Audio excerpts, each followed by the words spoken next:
going to be one of my quick tip videos. I've talked about this in several other videos. Christina and I have talked about it in the podcast, but I want to have a super short one to point people to because this is a common question I get. I've got an external flash.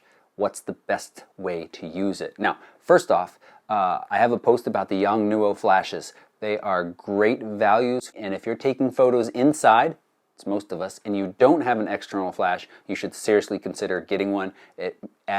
It's immensely better than using your pop-up flash, but only if you follow this direction. So you've got an external flash on your camera, and you could, of course, point it directly at your subject. But that's really not that much different than your pop-up flash, other than it's more powerful and it's a little bit higher from the axis of your lens, so you're less likely to get red eye. Further this light is away from your axis of the lens, less likely you are to get red eye.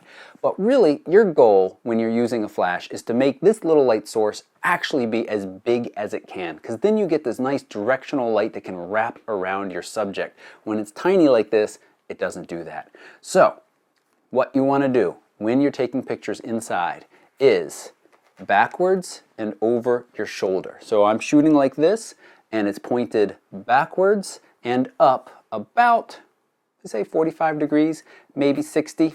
Now, I'm working on a series of videos called Think Before You Click, and when you have this flash in there, you do need to think before you click, because you want the direction it's shooting should be towards the nearest wall or ceiling in a way. So if I'm in a big room and I'm shooting over on the left-hand side of it and the wall is closer to me, then you should be shooting off in that direction. So this light is going to go up there, it's going to hit the ceiling and the wall, it's going to bounce back down from that and be nice and wide.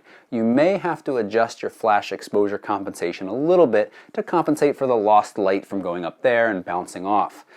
And this is also really nice to be able to shoot raw, because if you've got colored walls, you might get a very different color cast coming off that, but it still is going to give you very pleasing light.